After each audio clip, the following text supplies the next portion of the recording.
கிறிஸ்துவுக்குள் மிகவும் பிரியமான சகோதர சகோதரிகளே, இயேசு கிறிஸ்துவின் நாமத்தினாலே உங்கள் யாவருக்கும் எனது அன்பின் நல்வாழ்த்துதலையும் வணக்கத்தையும் தெரிவித்துக் கொள்கிறேன். இன்றைய பகலின் குளிர்ச்சியான நாளின் தியான வசனம் யோவான் எழுதின சுவிசேஷம் 14ஆம் அதிகாரம் 27ஆம் வசனம். சமாதானத்தை உங்களுக்கு வைத்து போகிறேன், என்னுடைய சமாதானத்தையே உங்களுக்கு கொடுக்கிறேன். இயேசு சீசர்களிடம் அன்பை குறித்து பேசிக்கொண்டிருக்கிறார். என்னிடத்தில் அன்பாயிராதவன் என் வார்த்தைகளை கைக்கொள்ள மாட்டான் என்றார்.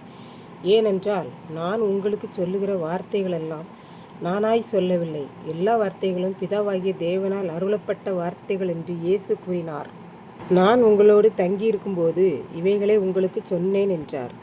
எந்த பிள்ளை பெற்றோரை நேசிக்கிறதோ அந்த பிள்ளை தன்னுடைய பெற்றோரின் சொல்லுக்கு அப்படியே கீழ்ப்படியும் என்று நாம் இந்த உலகத்தில், ஏன் நம் சொந்த குடும்பத்திலேயே கண்கூடாக பார்க்கின்றோம். இதைத்தான் இயேசு சொல்கிறார், நீங்கள் என்னில் அன்பாயிருந்தால் என் கற்பனைகளுக்கு கீழ்ப்படுவீர்கள் என்று. நான் மனுஷர் கைகளினால் பாடுபட்டு மரணமடைந்து உயிர்த்தெழுந்து சென்று விடுவேன். நான் பரலோகம் சென்ற பின்பு பிதாவாகிய தேவன் இந்த உலக மக்களாகிய உங்களுக்கு பரிசுத்த ஆவியானவரை அனுப்பி உங்களை தேற்றுவார். அந்த பரிசுத்த ஆவியானவர் என்னைப் போல உங்களுக்கு போதிப்பார்.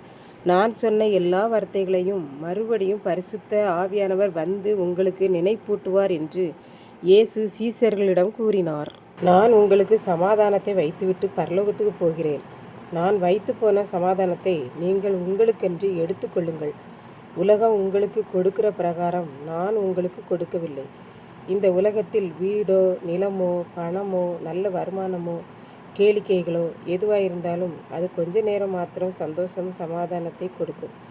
இது உலக சமாதானம். ஆனால் இயேசு சொல்கிறார், உங்கள் இருதயம் கலங்கவும் பயப்படவும் வேண்டாம். அந்த அளவுக்கு நான் உங்களுக்கு கொடுக்கிற சமாதானம் நீங்கள் உயிருள்ள வரை நிலையானதாக இருக்கும்.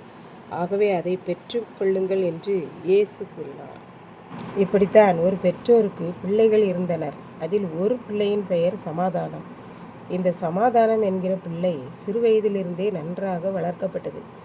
ஆலயம் செல்வது, ஜெபிப்பது போன்ற எல்லா நற்காரியங்களையும் பெற்றோர் கற்றுக் கொடுத்திருந்தார்கள். பின்பு பள்ளியில் சேர்க்கப்பட்டான். பள்ளியில் இந்த பையன் பெயருக்கேற்றார் போல யாரிடமும் சண்டையே போட மாட்டான்.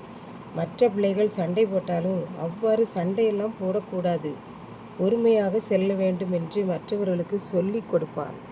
வீட்டிலும் பெற்றோர், சகோதரி, உறவினர் யாரிடம் சண்டை போட்டதே கிடையாது. அந்த அளவுக்கு அவன் உள்ளத்தில் சமாதானம் குடிகொண்டது. பின்பு கல்லூரி படிப்புக்கு சென்றான். அங்கேயும் எந்த பிள்ளைகளிடமும் சண்டை போட மாட்டான். கல்லூரியிலேயே படிக்கிற எல்லா மாணவர்களும் அடிக்கடி சண்டை போடுவார்கள். இவன் அவர்களிடம், இப்படி சண்டையெல்லாம் போடக்கூடாது, நாம் இந்த உலகத்தில் எல்லாரும் நிரந்தரமாகவா வாழப்போகிறோம், ஆகவே பொறுமையாக செல்லுங்கள் என்று சொல்லுவான். பின்பு வேலைக்கு சென்றான். அங்கேயும் பெரியவர்கள் சண்டையிட்டு கொள்வார்கள். இவன் மட்டும் எல்லாரிடமும் சமாதானமாகவே இருப்பான்.